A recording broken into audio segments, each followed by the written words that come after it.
Bueno, como usted ya sabe, Pablo Longueira, el candidato de la Alianza por Chile o del gobierno, el candidato oficialista, bajó su candidatura producto, según lo que informaron sus propios familiares, de una profunda depresión. Esta fue la noticia política de la semana, sin lugar a dudas.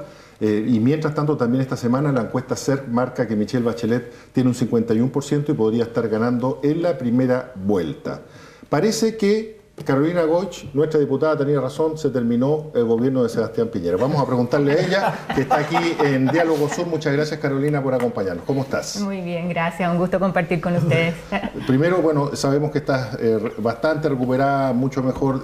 Cuéntanos y cuéntale a nuestra gente que nos ve cómo has estado de salud. Mira, bien, ya llevo 2 meses, un poquito más desde que me reincorporé al Congreso y la verdad es que ha sido un tiempo de ir, ¿no es cierto?, recuperando físicamente. En eso he estado con mucho entusiasmo, con mucho ánimo, de ir retomando también temas que estaban pendientes y además, lo repito siempre, he sido recibida como con mucho ánimo, con buen ánimo, y eso ha ayudado muchísimo.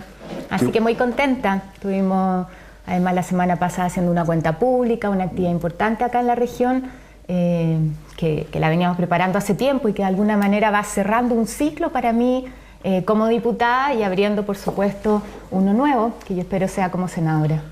Muy bien, pues esperamos que sigas bien de salud, Carolina. Yo lo decía un poco en broma, ustedes se reían, pero efectivamente tú después de las elecciones primarias dijiste que aquí se acabó el gobierno de Sebastián Piñera. Michelle Bachelet sacó en Magallanes un 77%, en el país un 73%, la región terremoteada un 84%, sí, etcétera.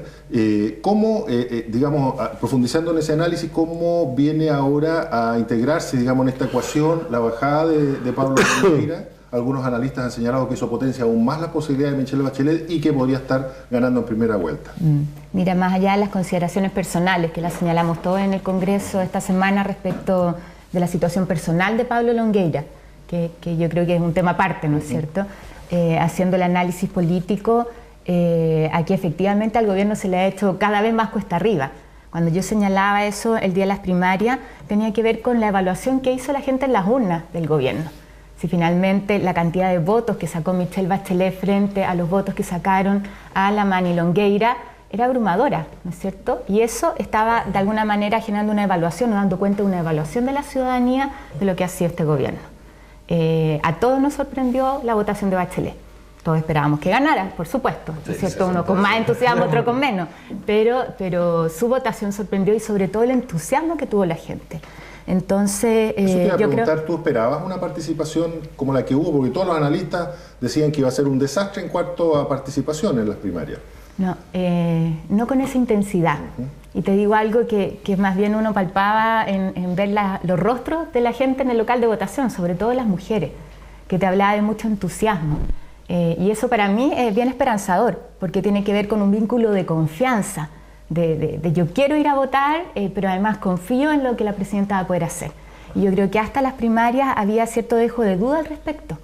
O sea, lo que tú dices de las regiones, ¿no es cierto?, las comunas que sufrieron más con el terremoto y el tsunami, es más gráfico al respecto. Donde más se le trató de dañar a Michelle Bachelet es donde mejor ha ido. O sea, esa confianza que la ciudadanía le da se mantuvo a pesar de todos los ataques. Entonces, yo lo que siento hoy día es que a la alianza, en esto uno podría decir quizás le ha llovido sobre mojado, se le ha hecho cada vez más difícil. Y a uno le da la impresión que están justamente sobre un terreno mojado donde no se logran parar.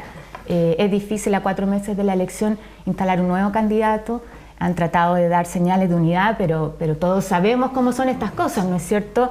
Ya hay una definición de la UDI respecto de Matei, hemos visto al presidente que se pronuncia al respecto, lo cual es bastante insólito también, y por otro las pretensiones de Alamán. Así que en este escenario yo creo que efectivamente están dadas las condiciones para que ganemos en primera vuelta. Yo lo dije después de las primarias.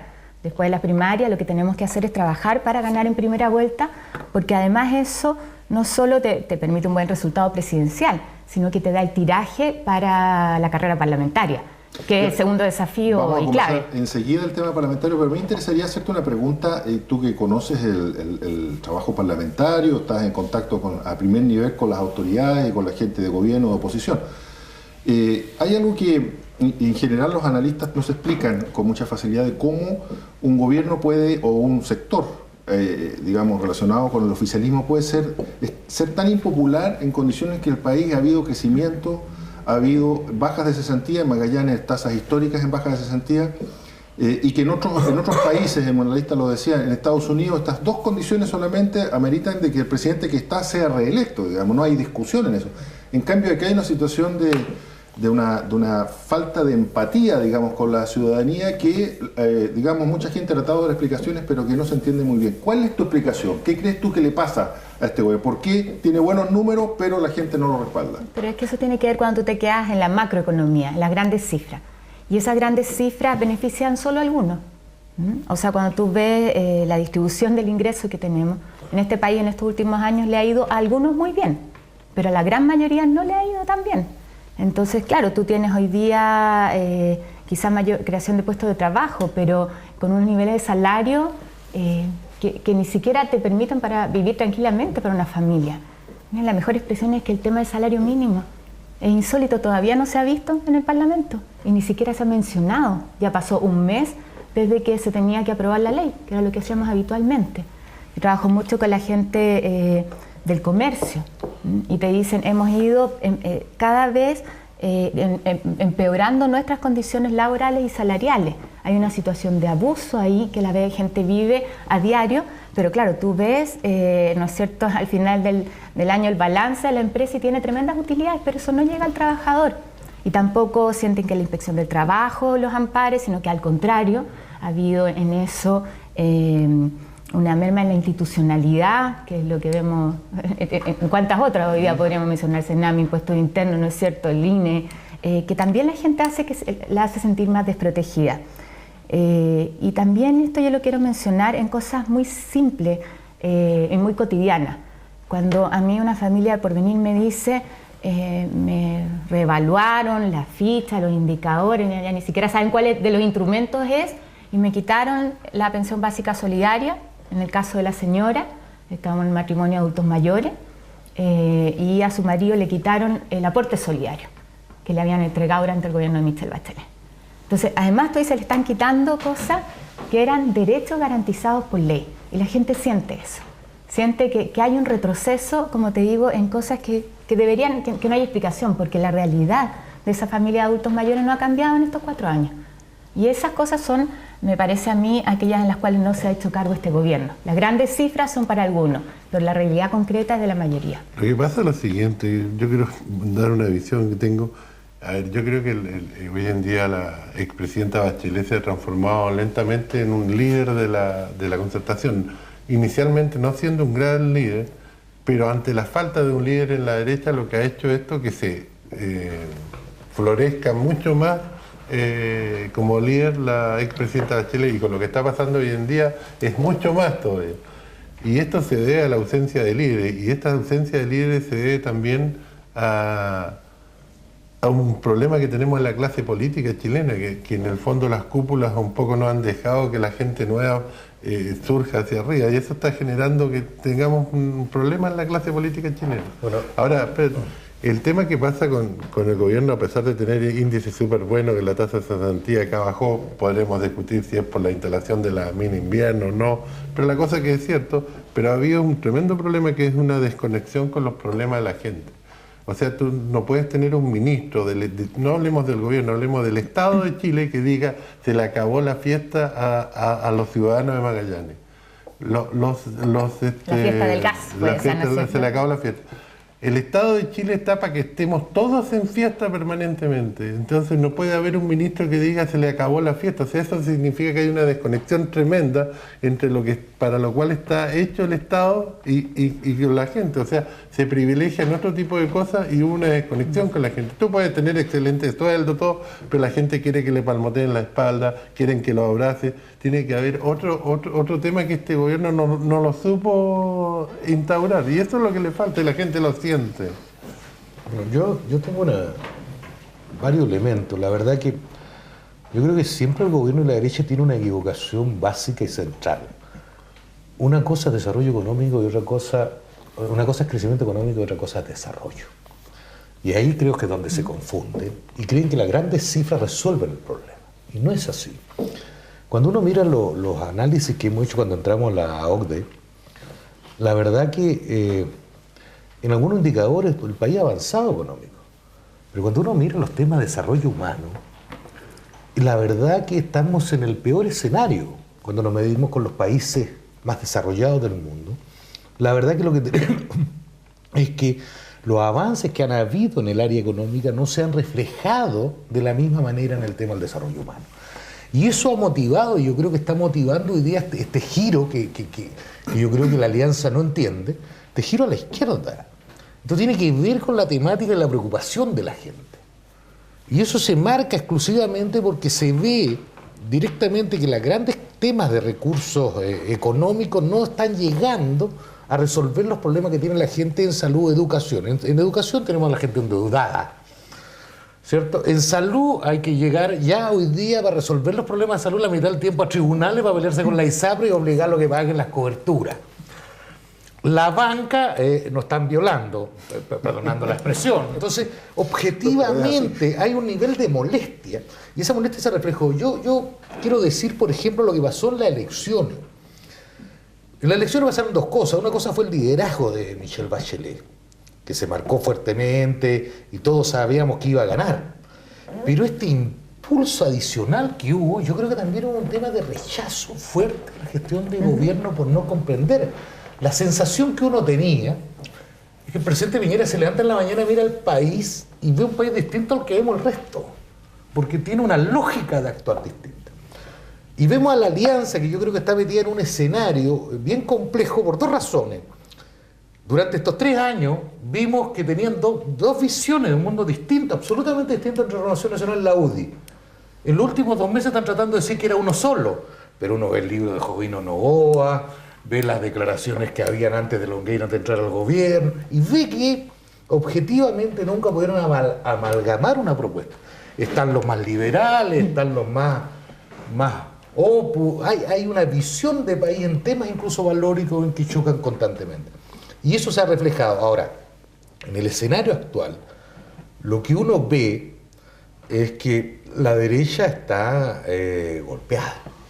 Y está golpeada porque no ha podido tener un liderazgo primero que los aglutine, que tengan una visión de país común, porque el discurso de Longueira con el Centro Popular y todo ese cuento era muy distinto a lo que Centro Social, a lo que Alaman venía diciendo. La UDI popular. Y siendo que por el otro lado, los dos cometieron un error, en mi opinión, la alianza básico, con un gobierno impopular, donde el presidente, la gente no le tiene afecto, proyectaron a 2 candidatos desde el gobierno como continuidad, donde no tenían afecto ni digamos, había una visión del país, digamos, muy grata respecto de esta administración. Hay un problema. Eso yo creo que son los elementos que han hecho un cóctel, en mi opinión, que hoy día la posibilidad de que Michelle Bachelet gane en primera vuelta se ha ido acentuando. Va a depender ahora, yo diría, con mucha fuerza. Y lo otro es obvio que la derecha, si no pone una opción competitiva, la verdad que los resultados en primera vuelta pueden incluso ser mayores de lo que uno puede esperar. Hay un problema de distribución del ingreso sin lugar a duda, pero también algunos analistas dicen uno de los problemas que tiene Chile es que ha llegado a $15.000 el ingreso per cápita, por lo tanto la gente ya no se conforma solamente con tener trabajo, sino que además quiere tener trabajo con buenos sueldos, lo cual me parece perfecto. Prestaciones del Estado de calidad. Quiere tener legítimo. Entonces, aparentemente lo que se está pidiendo ahora es que el Estado se haga cargo de una modernización del país, una modernización que tiene que ver con lo social, con una distribución del ingreso que sea más igualitaria. Michelle Bachelet va a tener en sus hombros una responsabilidad y un cúmulo de expectativas, una olla a presión bastante complicada. ¿Cómo lo ves tú, Carolina? Yo creo que efectivamente los países que avanzan al desarrollo son aquellos que no solo son capaces de generar recursos, cuando dices mi ingreso per cápita, sino que avanzar en términos sociales, ¿no es cierto?, en términos de desarrollo más amplio, yo en eso coincido. Y ese es diríamos, la disyuntiva en que está nuestro país. Si sigues por esta misma vía, que desarrollo económico solamente, o haces un tema mucho más equilibrado. Y yo creo que ahí no hay opción. O sea, hay ciertos temas que tienen que ser tomados en la próxima administración, porque si no este país se desborda. Este descontento de los ciudadanos, esta situación de sentirse abusado efectivamente, y también la capacidad de organizarse, la capacidad de exigir, ¿no es cierto?, cosas distintas. De eso hay que hacerse cargo, si no se desborda, y eso sí es complejo para el país. Ahora en eso, yo estoy convencida que la presidenta tiene claro el panorama que viene, lo tiene claro desde antes de volver de Nueva York, y uno tiene la confianza en su experiencia también como primera mandataria. Es distinto cuando uno ya ha sido presidenta y vuelve. Y hemos tenido algunas oportunidades de conversar respecto a la necesidad, por ejemplo, de avanzar desde el primer día de gobierno. ¿Qué sucede si tú empiezas a armar una comisión para elaborar un proyecto cuando asume en marzo y eso es un año después y el trámite legislativo 2 años? O sea, eso no se materializa, ¿no es cierto? Entonces, yo siento que ella durante este tiempo ha estado trabajando también en de alguna manera elaborar todas aquellas propuestas y darle forma ya más detallada para poder avanzar desde el primer día, porque eso va a ser muy importante, la señal que se dé de que gobernamos y de alguna manera tomamos las riendas del país con fuerza, con decisión y con liderazgo. Cosa que le costó desde mucho marzo. al gobierno de Sebastián Piñera. Ustedes se acuerdan que no habían y que también fue difícil para Bachelet inicialmente. Acuérdate todas las críticas que tuvo, además que estaba muy cruzado por esto de que era mujer, ¿no es cierto? Y o sea, que no se iban a repetir los cargos, gente nueva, una mezcla. Yo siento que ella viene distinto y de alguna manera la gente que está hoy día en el comando, tú ves una buena combinación de personas que tienen experiencia, pero con rostros nuevos, que yo creo que va encaminado también a lo que va a ser su equipo de gobierno. ¿Y la incorporación del Partido Comunista no complica o izquierdiza la opción de Michelle Bachelet y su plan de gobierno? Mira, ¿cómo lo ves tú? A mí siempre que me preguntan de eso, yo digo que quizás habría que preguntarle a los comunistas. Nos lo preguntan mucho a los de C, ¿no es cierto? Oye, ¿cuál es la complicación para usted? Yo le digo, pregúntale a un comunista, ¿cuál es la complicación de gobernar con un DC? Yo creo que ahí está el punto. Nosotros en gobiernos anteriores tuvimos el respaldo del Partido Comunista para la segunda vuelta, ¿no es cierto? Siempre fue en torno a un acuerdo programático en temas donde sabemos que tenemos que sumar mayoría, que no bastamos solos. Permíteme plantearte algo muy puntual y que el otro día Michelle Bachelet se refirió al tema de la reforma constitucional. Ella dijo que era amiga, estaba de acuerdo en hacer reformas constitucionales, pero que no era tan amiga de hacerlo a través de la Asamblea Constituyente.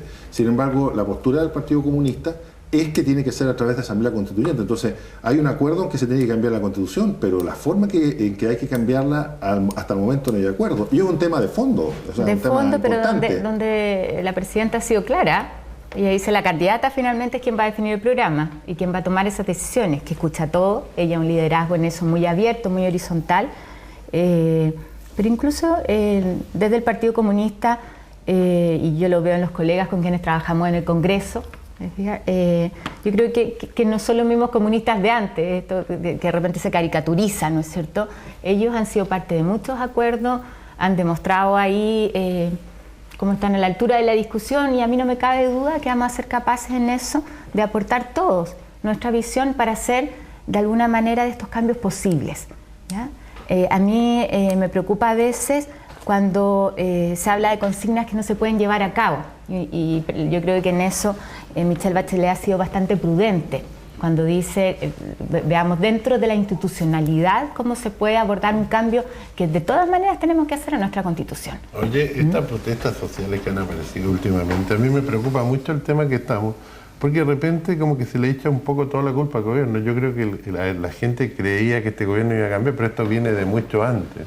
Acá existe un problema que no se han hecho los cambios que se tienen que hacer, y hoy en día se quiere cambiar todo, y la verdad que no hay que cambiar todo, hay que arreglar las cosas. Esto como cuando te compras una caja. Ahora tampoco es posible cambiar todo en 4 años, yo creo que en eso hay que ser muy claro. Pero me refiero a otro concepto, que de repente dicen que lo que está no sirve, y yo creo que ese es un error.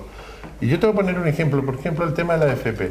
Resulta que, yo lo he dicho varias veces, resulta que antes teníamos una sola cuenta y a alguien ahora se le ocurrió inventar las multi, para tratar de, en teoría, de mejorar la AFP, inventaron los multifondos. Y resulta que ahora tenemos que elegir entre 5 fondos y ahora tengo que andar estudiando, contratando a alguien para que me diga en qué fondo tengo que estar cuando yo ya le estoy pagando a la AFP para que me administre la plata. Entonces, lo que había que hacer era pagarle a la AFP por rentabilidad o disminuirle el cargo, la parte fija muy poco y el resto por rentabilidad, y se inventaron los multifondos para echarle la culpa o tirarle la responsabilidad a la gente que elija dónde tiene que estar. Entonces yo creo que de repente en la parte política en este país hemos tenido problemas con los cambios que hemos hecho. En vez de arreglar las cosas, las hemos ido empeorando y hemos ido generando un problema más grande que el que había antes. Y eso me preocupa porque esto está generando que la gente quiere decir, oye, cambiemos todo, pero no ese es el tema, si lo que hay que tomar son las decisiones correctas. Y de repente yo creo que eso es lo que no se ha hecho, no sé, es una visión mía. Yo creo que ahí hay temas donde lo que sí nos reclama la ciudadanía es que hemos hecho cambios muy superficiales. O sea, nosotros cuando hicimos la reforma previsional hay un tremendo avance, todo el pilar solidario era algo que no existía. Pero también se introdujeron algunos elementos que suponía que iban a dar mayor competitividad al sistema. La creación de la AFP modelo, ¿no es cierto?, que era la licitación de la cartera nueva. Hoy día tú ves que no ha tenido mayor efecto. Y en ese momento yo fui parte de la discusión, por eso se lo digo, se suponía que eso efectivamente iba a significar una baja de las comisiones, ¿no es cierto? Y ahí yo creo que la ciudadanía tiene razón. Cuando nos dice, acá yo estoy en un sistema amarrado, obligado a entregar mi plata y veo que tengo alternativas de inversión que serían mucho más rentables. Entonces, denme una salida. Lo que sí yo estoy de acuerdo es que no es posible hoy día volver a un sistema de reparto, al sistema antiguo, ¿no es cierto?, como nos dicen los viejitos, porque eso no se sustenta. Pero hay en otros países experiencias de sistemas mixtos que funcionan mucho mejor que este. Y porque además, si no, finalmente en algunos años más el Estado igual se va a tener que hacer cargo de esas pensiones que no alcanzan, porque es un sistema que fracasa. Vamos a hacer una muy breve pausa y enseguida vamos a seguir conversando aquí en Diálogo Sur con Carolina Goya. Esperemos. Mina Invierno considera medidas de mitigación ambiental innovadoras, entre las cuales se encuentran la creación de un área de compensación integrada de 680 hectáreas, dentro de las cuales se plantarán 400 hectáreas de especies forestales nativas y se desarrollarán todos los proyectos de manejo de fauna del área. Asimismo, el proyecto considera realizar un cierre progresivo de la faena con énfasis en la revegetación temprana, lo que no es habitual en la minería chilena. Mina Invierno, un proyecto sustentable. I want to ride, I want to leave you on the other side. I felt that this is my time, looking for some magic. She has a lot of things to show me. Why don't you tell me what you say? You'll never know what you will find at the next corner. Respaldo garantiza Recasur Derco Center. Icotef. Estudio y ejecución de obras civiles y proyectos para la industria, minería, obras públicas, infraestructura y edificación. Somos líderes en la ingeniería que requiere Magallanes para crecer. Trabajamos en toda la región. Icotef. Proyectando futuro. TAPSA, líder en conectividad marítima. Con nuestros ferries que operan en Punta Delgada, tenemos una capacidad de transporte de casi 5.000 vehículos por día, superando en más de 18 veces el tráfico promedio diario. Porque pensamos en el futuro, invertimos hoy día. Poseemos la flota de ferries de 4 pistas más moderna del mundo y continuamos innovando en nuevas versiones con mayor eficiencia. Con el Yagán unimos Punta Arenas con Puerto Williams con precios preferenciales para quienes hacen patria en el fin del mundo. El Cruz Australis, nave de primer nivel en confort y seguridad, une Punta Arenas con Porvenir. También conectamos Isla Magdalena con el continente y prestamos servicios especiales de transporte marítimo. TAPSA, somos líderes en conectividad marítima.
Imagínate qué sería de Magallanes si no tuviéramos gas.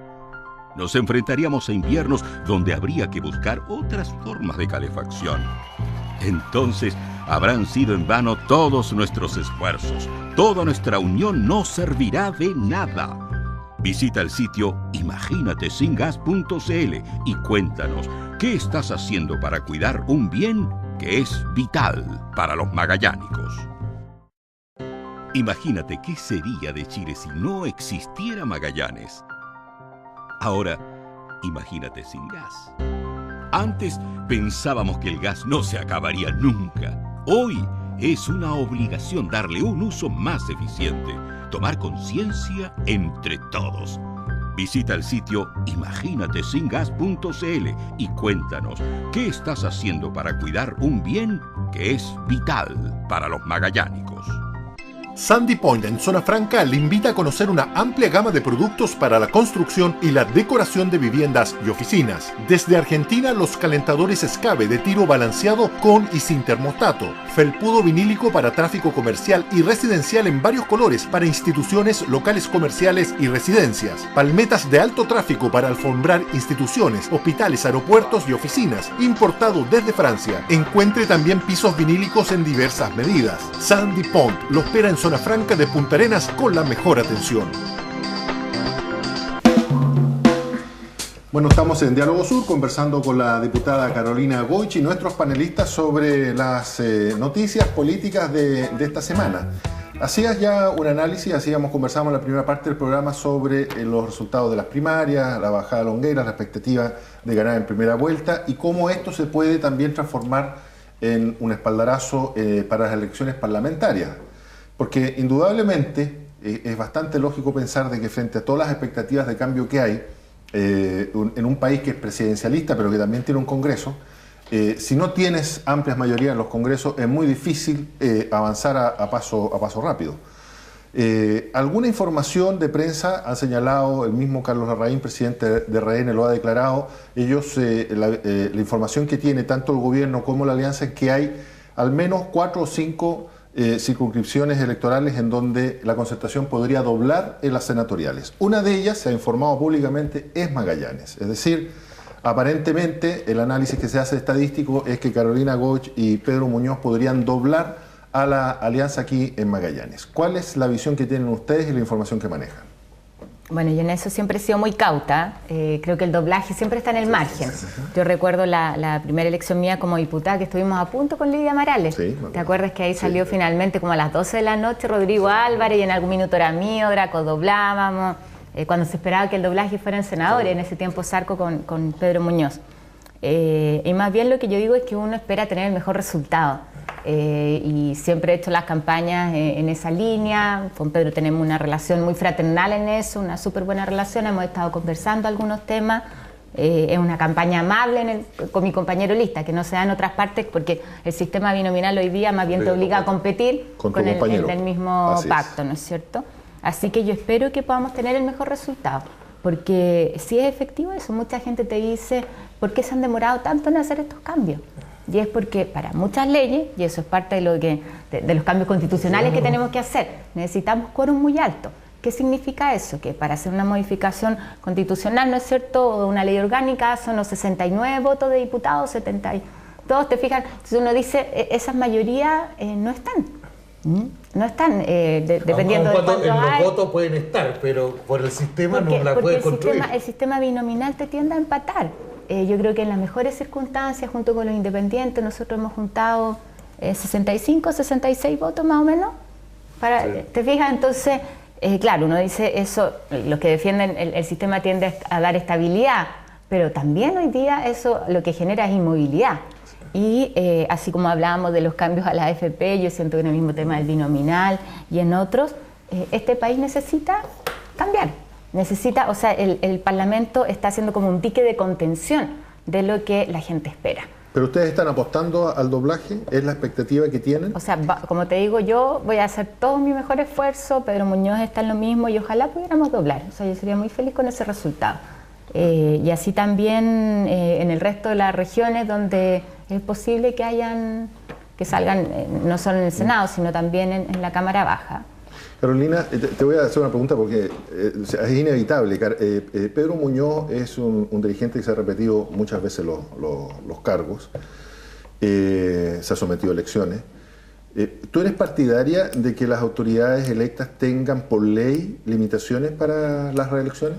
No solo soy partidaria, presenté el proyecto hace 2 años, el proyecto que limita la reelección, el proyecto que fue aprobado en la Cámara el año pasado, en noviembre si no me equivoco, que ahí me sorprende que ahora en este acuerdo del binominal los senadores lo pongan con un artículo nuevo.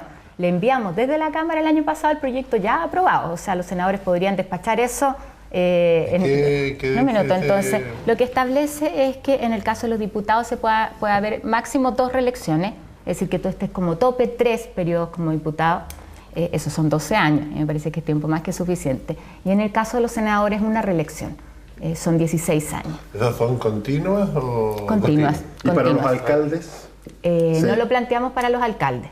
Porque hay casos también de alcaldes que están hace muchísimos años. Ahí lo planteamos para nosotros, para los parlamentarios. De repente nos dicen, claro, ustedes legislan para los otros, no para ustedes. Aquí lo que nosotros quisimos es ponernos la exigencia, porque es cierto, o sea, que tú tienes que dar tiraje a la chimenea.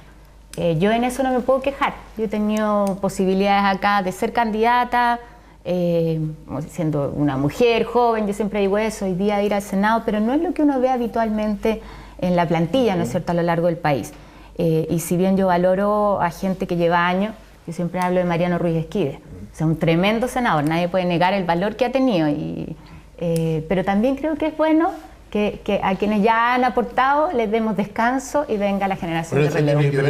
Yo quisiera retomar, pero mira, yo quisiera retomar un tema que tiene que ver lo que hoy día está aparte en el debate. Yo creo que el sistema binominal es un problema que impide los cambios constitucionales y por eso emerge el tema de la Asamblea Constituyente. No es un tema menor. Y están directamente enlazados, porque objetivamente mucha gente hoy día le reclama al Parlamento y a los parlamentarios, a los políticos en general, que no hacen los cambios estructurales que el país requiere. Los parlamentarios dicen, bueno, si no, el mismo sistema juega a que esto sea un empate y al inmovilismo, y por lo tanto tú dices, bueno, entonces ¿dónde vamos a resolver los problemas? O sea, algunos dicen, bueno, yo creo que lo que ha planteado la presidenta Bachelet, dice, mire, el tema clave lo tenemos que hacer si hay reformas constitucionales al interior del Parlamento. Pero tienes que modificar el sistema binominal, si no va a ser muy difícil, a no ser que te juegue a que te vaya muy bien en 4 o 5 distritos y genere el doblaje para lograr eso. De no ser así, lo que se está generando, si esto terminamos en el sistema de empate, no se cambia el sistema binominal, es obvio que la gente, la ciudadanía va a sentir, bueno, si no están resolviendo el problema, surge el tema de la Asamblea Constituyente, porque eso ya es una forma distinta de romper el esquema. Y yo creo que este tema en discusión va a pasar por eso. O sea, si modificamos el binominal y el Parlamento se hace cargo que se cambia la reforma estructural, el tema de la Asamblea Constituyente no va a ser un tema. Porque lo puedes hacer dentro del sistema establecido. Pero de no ser así, de no ir en esa línea, es obvio que en algún momento la Asamblea Constituyente va a desbordar. Bueno, yo creo que por eso hoy día están las condiciones para avanzar la discusión del binominal. O sea, si no se hubiera generado este acuerdo entre la nueva mayoría y RN, el gobierno jamás hubiera sacado el proyecto que tenía. En eso estamos claros. Pero fue ante la amenaza de que efectivamente se tenía que avanzar en eso que, bueno, la UDI dijo, nos tenemos que sumar y hay que avanzar nomás. Pero el problema del binominal no es el problema, acá hay otro problema. El binominal, tú teniendo 2 diputados, 2 senadores, siempre te va a sacar un senador cada lado y tenga el sistema que tenga. Pero no necesariamente. Pero acá hay otro problema. Si el problema acá es la dictadura del status quo que está instalada en el país. Pero, hay un tema político de que no han emergido nuevos líderes por este tema que las cúpulas de los partidos se han acabronado con el poder. Hay un artículo que me gustaría escribir, que partí escribiendo, nunca lo he terminado, pero que se llama Drogados con el poder. Y esto ha generado que no aparezcan nuevos líderes, que el status quo domine las decisiones en el Parlamento, etc. Pero si no tuviera un sistema proporcional, sería mucho más fácil para un independiente salir sin partido. A ver, yo creo que el único problema que tenemos en Chile es que el independiente no puede competir de igual a igual con un partido.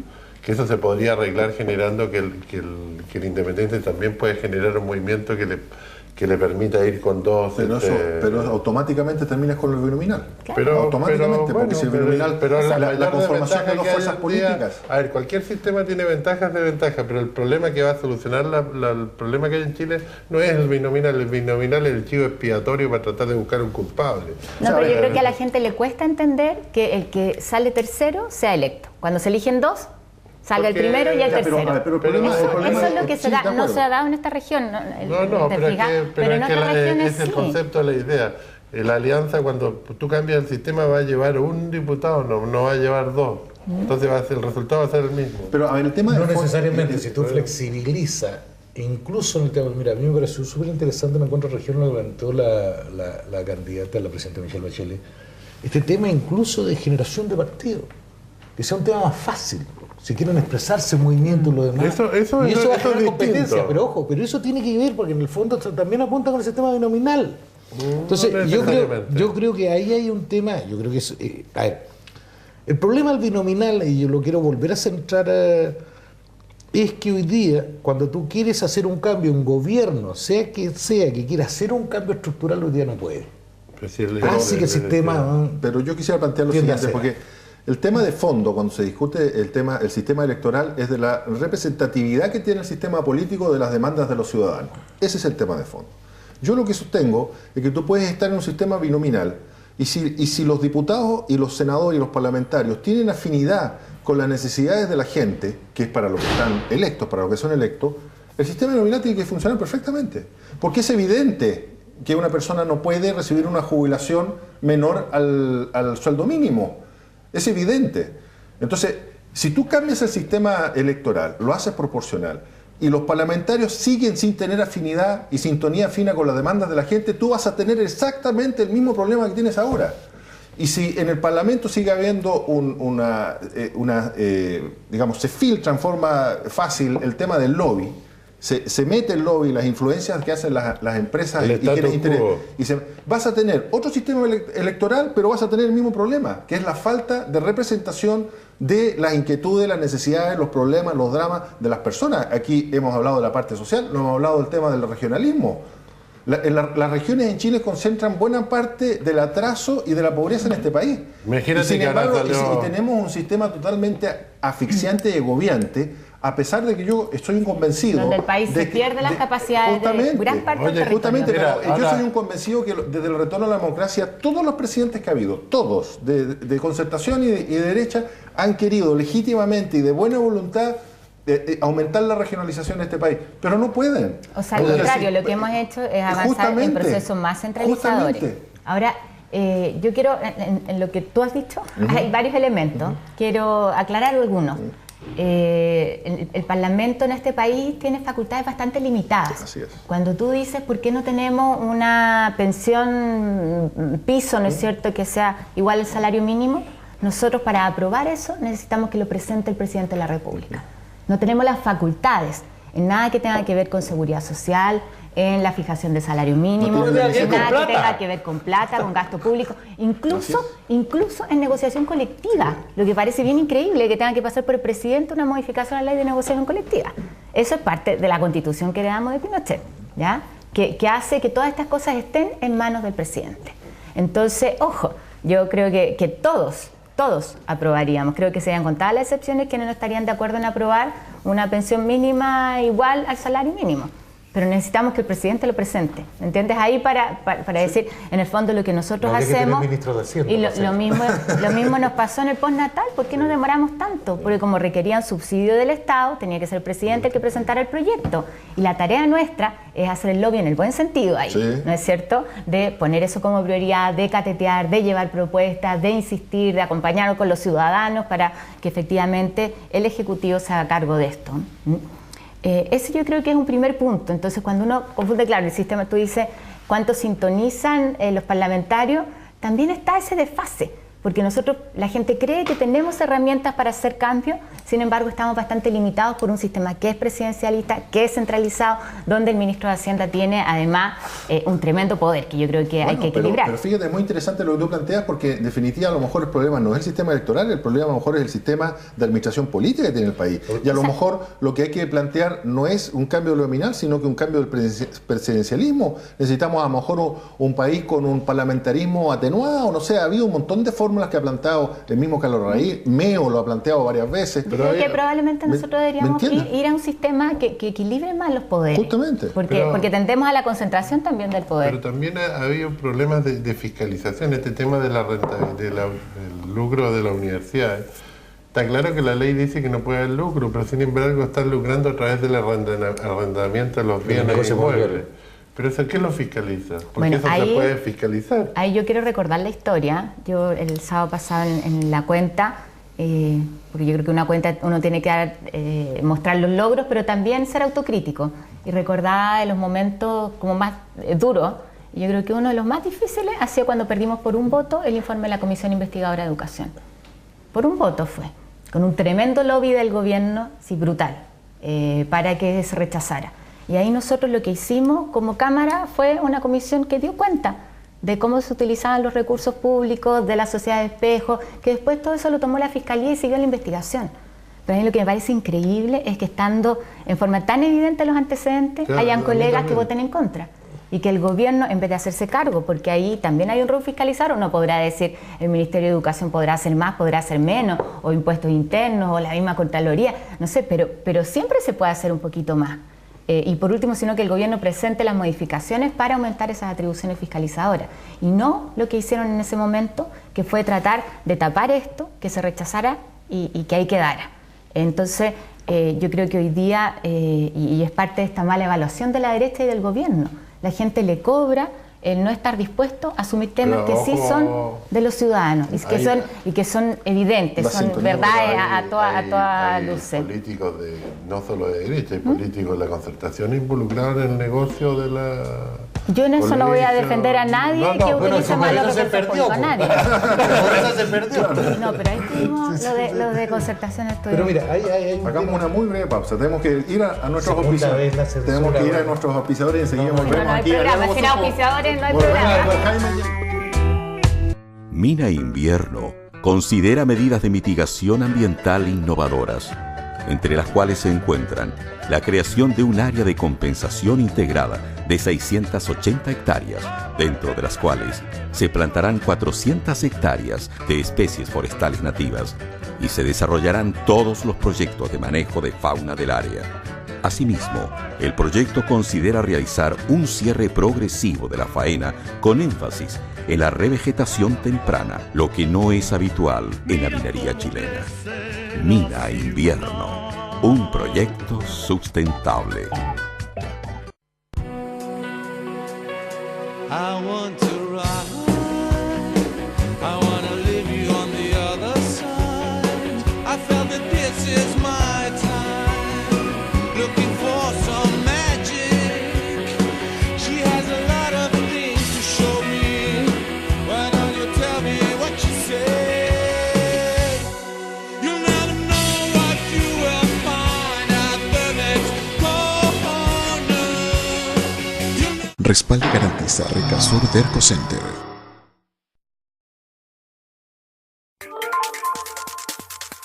Entérese antes, infórmese mejor, todos los días. www.dialogosur.cl, el diario electrónico en donde encontrará los temas que les interesan a los magallánicos. Entérese antes, infórmese mejor. Diálogo Sur, noticias y opinión. Mutual de Seguridad, clínica central ubicada en Avenida España 01890, otorga atención médica y paramédica las 24 horas del día. Prestamos asesoría a nuestras empresas adherentes en prevención de riesgo, medicina general y medicina traumatológica, entre otras. El trabajo en equipo de nuestros profesionales permite implementar programas de seguridad laboral y salud ocupacional. Agregamos valor protegiendo a las personas. Mutual de Seguridad. Icotep. Estudio y ejecución de obras civiles y proyectos para la industria, minería, obras públicas, infraestructura y edificación. Somos líderes en la ingeniería que requiere Magallanes para crecer. Trabajamos en toda la región. Icotec, proyectando futuro. TAPSA, líder en conectividad marítima. Con nuestros ferries que operan en Punta Delgada, tenemos una capacidad de transporte de casi 5.000 vehículos por día, superando en más de 18 veces el tráfico promedio diario. Porque pensamos en el futuro, invertimos hoy día. Poseemos la flota de ferries de 4 pistas más moderna del mundo y continuamos innovando en nuevas versiones con mayor eficiencia. Con el Yagán unimos Punta Arenas con Puerto Williams con precios preferenciales para quienes hacen patria en el fin del mundo. El Cruz Australis, nave de primer nivel en confort y seguridad, une Punta Arenas con Porvenir. También conectamos Isla Magdalena con el continente y prestamos servicios especiales de transporte marítimo. TAPSA, somos líderes en conectividad marítima.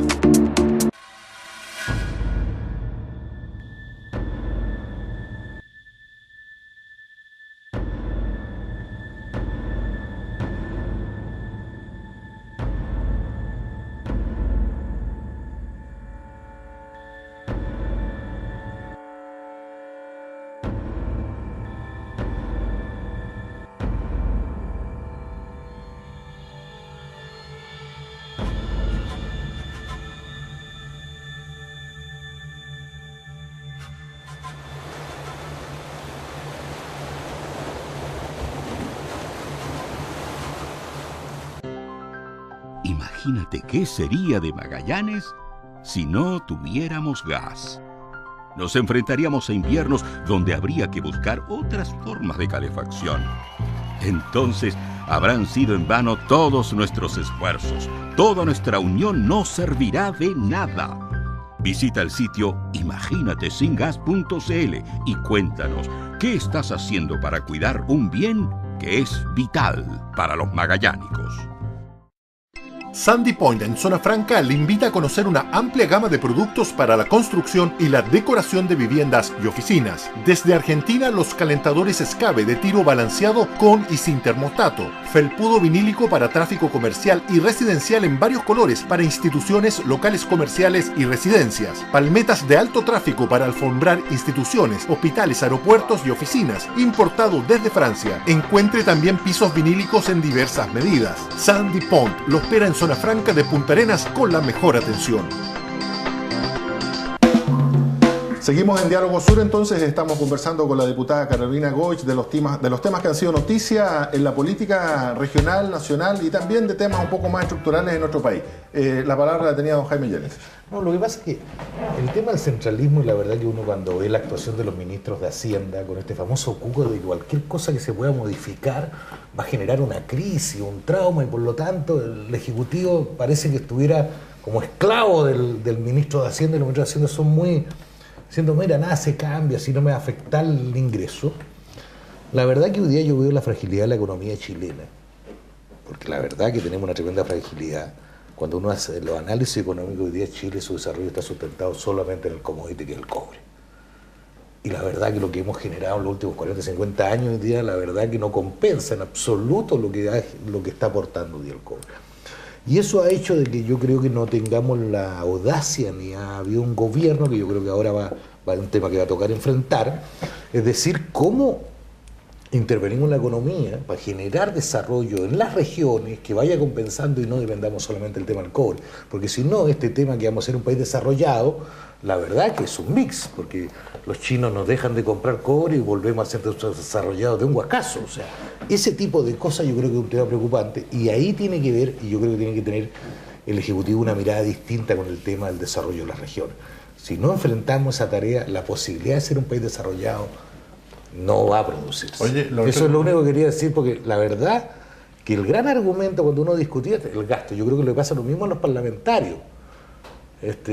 Cualquier proyecto que implique un gasto, no, el ministro de Hacienda no, que esto no va a desequilibrar, que va a haber un problema, que la inflación, y siempre la verdad que en ese temor, digamos, para enfrentar los desafíos, es lamentable. Estados Unidos, la principal potencia del mundo, tiene un déficit de gasto fiscal gigantesco y... Oye, a mí me preocupa Igual Pascual funciona. otro tema. El Carlos Larraín planteó un cambio del sistema de elección, el binominal y sobre todo la representación. Yo pensé que él quería reyes, conde y visconde. No. Pero que está cambiando la representatividad. Está cambiando la representatividad. Entonces quiero aumentar los parlamentarios. En la zona central. Y de hecho, cuando lo entrevistaron, dijo, dijo, si total en las regiones son unos poquitos. O sea, esa mentalidad ya de seguir con un centralismo... Pura ovejita nomás. Pero usted mira, ¿se rechazaron el aumento de parlamentarios? O sea, yo lo he planteado. Mi postura es que hagamos las modificaciones sin aumentar el número de parlamentarios. Creo que eso hoy día, y es lo que uno rescata de las conversaciones con toda la gente, si no aumenten el número de parlamentarios. Es que ahora quedaron cesantes. Ahora hay que ver el detalle de las propuestas. Esto partió recién esta semana en el Senado, además estuvo la noticia de Longueira, que justo en medio de la discusión, ¿te fijas? Yo creo que lo importante es que avancemos, que este vuelito sirva no solo para haberse sacado la foto, salir los titulares en términos de cambiar el binominal, sino para hacer el cambio efectivo. Ahora, yo quiero tomar algo que plantea Gonzalo. Nosotros hicimos hace 2 o 3 días una conferencia de prensa para dar a conocer un proyecto sobre prevención y protección del embarazo adolescente. Y los periodistas nos preguntaban por el cambio del sistema binominal. Entonces, nosotros le decíamos, ¿saben qué? Esto es lo que nos pasa, porque tú hablabas de la desconexión con los temas de los ciudadanos. Y el sistema binominal, yo tengo súper claro que es importante para el sistema político y representativo de nuestro país.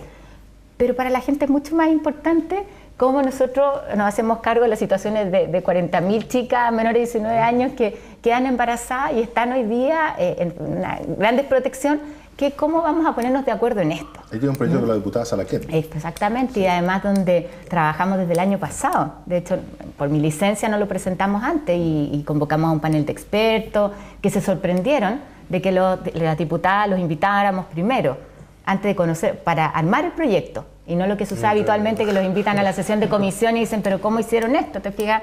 ¿Por qué no preguntaron? Entonces, ahí lo que queremos hacer es una contribución de verdad, y si lo trabajo con alguien de la UDI es porque queremos hacer algo transversal, que supere estas concepciones ideológicas o más dogmáticas a un tema de política pública, de cómo nos hacemos cargo de una realidad que va en aumento incluso. O sea, cuando tú ves los datos del segundo embarazo, o sea, de estas 40.000, 4.800, casi 5.000, niñitas menores de 19 años tienen 2 guaguas, y de esas 603 guaguas antes de los 19 años. Entonces tú dices, hay ahí un universo de chicas que es fácil abordar en el sistema de salud. ¿Qué está pasando? Que no se previene cuando ya hay un embarazo, ¿te fijas? Entonces yo creo que esos temas donde uno se acuerda de las antiguas jocas, ¿te acuerdas que fue un escándalo? Hoy día hay condiciones en este país para plantearlo más abiertamente y aprovechémoslas. Y así vamos a los temas de la ISAP, los temas de salud, de cómo se enfrenta una enfermedad. Pero la culpa también es la prensa, ¿ves? Pregunta otra cosa, ¿viste? Los periodistas siempre son culpables. Pero yo creo que, mira, en eso también hay que hacer una autocrítica a los mismos políticos. Y en eso yo siempre me gusta hacer la autocrítica. En dónde estamos poniendo nuestros énfasis. Y la ciudadanía está esperando que ayudemos y nos hagamos cargo de los problemas cotidianos. Eso es real. Y ahí yo creo que también nosotros tenemos que colaborar, y yo creo que hay bastante capacidad que muchas veces no salen los titulares, salen los que se pelean, ¿no es cierto? Pero no salen muchos que tratamos de trabajar más bien en forma colectiva. La farándula vende más. Y Carolina, te quiero llevar a unos temas más locales. Seguramente has sido testigo a través de los medios de la polémica que existe por el caso de la zona franca, la Cámara Franca. Los usuarios han denunciado públicamente y en la justicia irregularidades e ilegalidades en la ejecución del contrato y en la fiscalización del contrato, que, como tú sabes, es responsabilidad del presidente de la República, que la delega en el intendente regional. ¿Cuál es tu visión, cuál es tu postura en relación a este conflicto? Mira, ahí lo que yo creo es que cuando estábamos hablando de recursos públicos no puede quedar duda. Y creo que eso ha hecho mucho daño, más allá del conflicto que se resuelve judicialmente, donde está la antigua administradora, los actuales, que es un conflicto de privado y donde además tiene que seguir su curso. Ahí ojalá la justicia haga su trabajo y se pronuncie. Pero a mí me parece que desde el punto de vista de los recursos públicos involucrados no pueden haber dudas. Entonces, cuando tú dices un informe de auditoría que no se conoce públicamente, que no sabemos cómo se financia, eso no ayuda. Yo lo que hice esta semana fue oficiar al ministro del Interior, que a quien corresponde, pidiéndole todos los antecedentes. ¿Le enviaste un oficio? Un oficio, y partimos por ahí, que es lo primero que uno hace como diputada en su rol fiscalizador, te fijas, pedir los antecedentes, porque a mí también me interesa saber si ese 28% de ingresos que tienen que ir al FNR, ¿no es cierto? Eso es algo que yo peleé por ley. ¿Te acuerdas que en ese tiempo estaba Velasco, y Velasco decía, no sé, esa plata va a Magallanes, y revisábamos y nunca llegaba? Entonces, ahí por ley establecimos que esos recursos eran de la región. Entonces, es distinto si ese 28% es sobre una base de 100, así es sobre una base de 200, para decirlo en forma muy simple, ¿no es cierto? Y de eso tiene que haber certeza.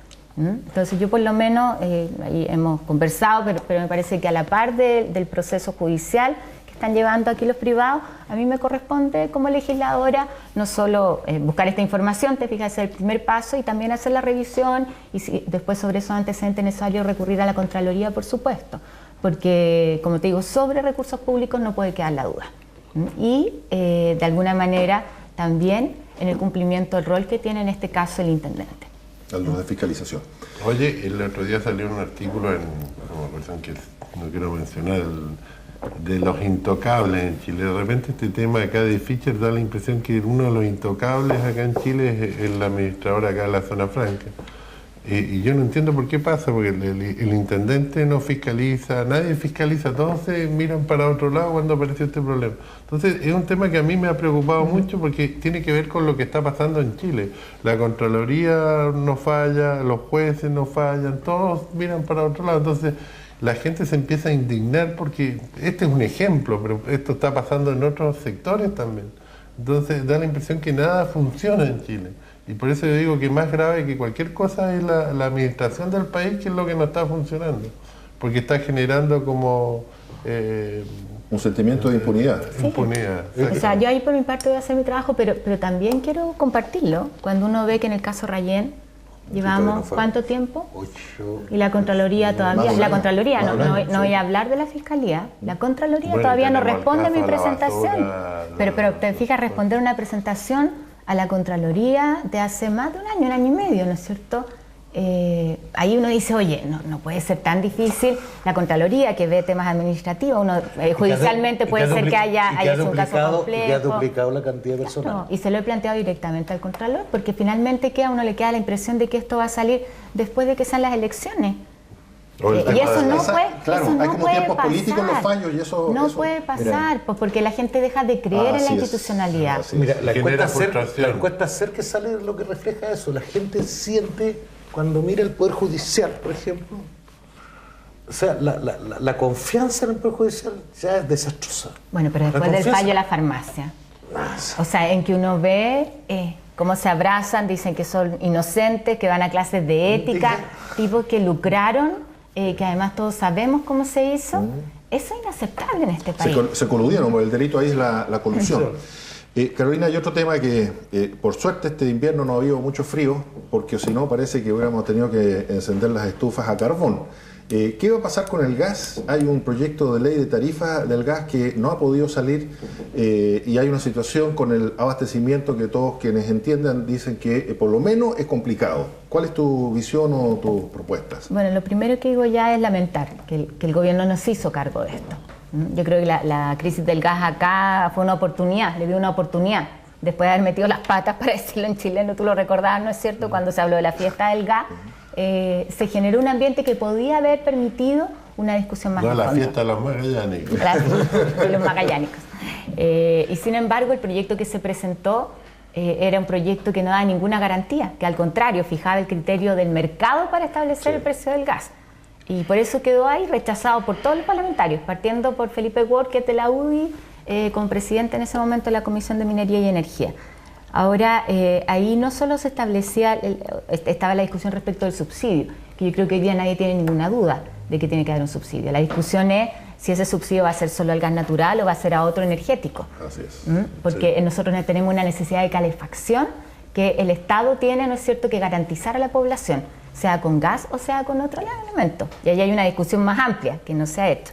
Pero también está cuál es el rol del Estado acá, cuál es el rol de NAP, que en ese proyecto no salía ni mencionada. Entonces, si no somos capaces de reconocer en esto un rol del Estado, que a mí me parece que debería ser a través de la empresa Sobre todo pública relacionada, la energía. claro, no vamos a dar asiento a una discusión que además es de mediano plazo. Entonces yo creo que esto de los temas que regionalmente toca abordar desde el primer día del próximo gobierno. La diversificación de la matriz energética, ¿te fijas? Mi impresión es justamente lo que decías tú, es que el gobierno como que le sacó el poto a la jeringa en este tema, lo chuteó, lo dejó morir, lo enfrió y creo yo que sintieron de que manteniendo la estabilidad en el precio no se iban a generar mayores problemas, pero eso es pan para hoy, hambre para mañana, porque hay un problema de abastecimiento, de matriz. Ya hay tiempo perdido ahí. Acá generamos un tremendo problema con la creación de los CEOP. Como estos no son campos petrolíferos así tipo de Arabia Saudita ni de Texas, acá la verdad que no existe petróleo en grandes cantidades, estamos rascando la olla y el gas era un subproducto de la búsqueda del petróleo. Yo creo que al generar los CEOP generamos un problema con el gas, que repartimos pobreza. Por lo tanto, al repartir pobreza lo que hacemos es que suba mal el precio del tema. Hoy en día hay CEOP que te dicen, oye, yo le vendo en app mi gas que lo encontré, pero se lo vendo a $8, porque en vez de tener un solo ofertante, tengo ahora un montón de ofertantes de pocas cosas. Si hubiéramos repartido riqueza, la situación hubiera sido distinta. Pero un poco lo que decía Jaime respecto al cobre, si seguimos centrados solamente en uno, no, pues, o sea, acá yo creo que tenemos que entender que el gas, como teníamos antiguamente, probablemente no va a haber, y que tú tienes que diversificar. Entonces, hoy día hay tecnologías distintas, hay que tomar decisiones ahí, pero necesitamos a alguien que se haga cargo desde investigar, ¿no es cierto?, y ver cómo se puede impulsar el tema de la biomasa con más fuerza, Carolina, el cómo tú puedes, por ejemplo, ampliar el parque eólico ¿no es cierto?, de Metanex. Oye, eso estuvo proyectado, pero lo que falta, ¿no es cierto?, es la línea de transmisión para la ciudad. El otro día salió un informe, un estudio de la Universidad de la Frontera de Temuco, que están haciendo un análisis, y lo increíble es que la madera contamina más que el carbón. Mira. Y eso que sí es seca. El eucalipto, que es el producto más seco, que menos contamina el doble que el carbón. En quemar en una estufa. No, pues eso es verdad. O sea, y tenemos Temuco contaminado. Una discusión que está totalmente abierta. Sí, pero además donde la discusión tiene que darse regionalmente, con poder de decisión. Yo creo que esa es una clave, pensando en descentralización y en cómo abordamos los temas prioritarios para la región. Sí, pero hay un tema que es súper... Te lo dejamos para el próximo programa. Lo dejamos, no te gastes todos los temas. No, el tema de seguir exportando gas cuando no tenemos gas y el gobierno, el Estado no es capaz de decir, oye, paremos hasta que no solucionemos los problemas. Bueno, pero Metanex está cerrado hoy día. Sí, pero hasta ahora... Por lo menos, o sea, eso yo creo que ha sido una buena señal. No, pero no está cerrado. No, pero no está utilizando gas en este minuto. Claro, pero y eso ha permitido que el abastecimiento para la población esté garantizado, sin eso... Así es. Muy bien, Carolina, queremos agradecerte que nos hayas acompañado y esperamos que te vaya bien en tu gestión parlamentaria y en la salud también. Que Muchas gracias y bueno, quedaron hartos temas que conversar, así que para otra oportunidad vamos a seguir. De todas maneras, muchas gracias. Muchas gracias a ustedes en la casa también, nos vemos la próxima semana. Gracias.